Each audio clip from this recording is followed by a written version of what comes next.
proses persalinan adalah engagement, di mana kepala sudah memasuki pintu atas panggul.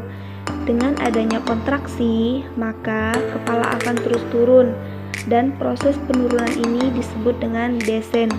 Pada waktu kepala turun, posisi supragitalisnya dalam keadaan melintang dan sejajar dengan sumbu jalan lahir. Ini disebut synclitismus. Ini namanya synclitismus. Lalu, jika kepala janin mendekati ke arah promontorium, maka ini disebut asynclitismus. Kemudian, apabila kepala janin mendekati ke arah simfisis, ini disebut dengan asynclitismus posterior. Ini adalah synclitismus, asynclitismus, dan asynclitismus posterior. Tahap selanjutnya atau yang ketiga yaitu fleksi. Ketika kepala janin sudah hampir mendekati segitiga atau mendekati spina sciatica dan menyesuaikan dengan jalan lahir, maka kepala janin akan mengalami fleksi, yang dimana fleksi itu bagian dagu mendekati dada janin. Kemudian karena adanya kontraksi, janin akan terus terdorong turun. Putaran faksi dalam. Karena ini sekaligus menyesuaikan dengan jalan lahir, setelah putaran faksi dalam selesai, maka kepala janin mengalami ekstensi. Nah, ekstensi itu kebalikan dari fleksi, di mana fleksi itu dagu mendekati dada janin, sedangkan ekstensi itu adalah dagu menjauhi dada janin. Tahap selanjutnya akan terjadi putaran faksi luar.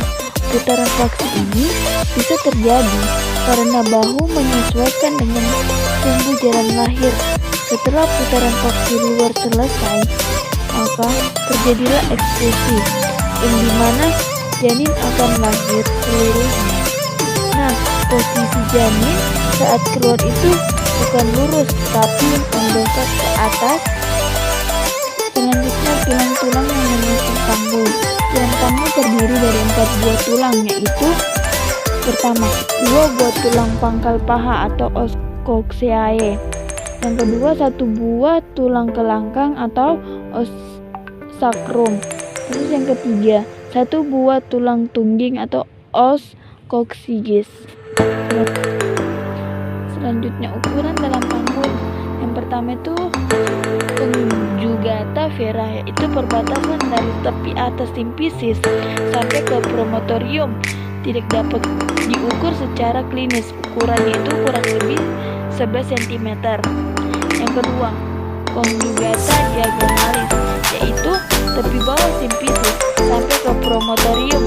Ukurannya itu kurang lebih 12 sampai 13 cm. Selanjutnya, ukuran luar panggul, yaitu yang pertama, distonia spinalis adalah jarak antara dia kiri dan kanan. Ukurannya itu kurang lebih 26 sampai 28 cm. Yang kedua, distonia twistarum adalah jarak antara kista iliac kaki kiri dan kanan. Ukurannya itu kurang lebih 28 sampai 30 cm. Yang ketiga, diastenia baudeleu adalah jarak antara tepi atas simfisis sampai ruas lumbal kelima. Ukurannya itu 18 sampai 20 cm.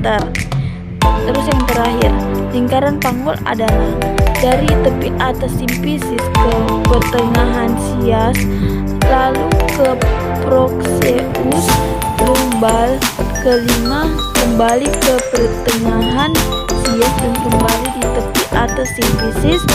Ukurannya 80 sampai 100 cm.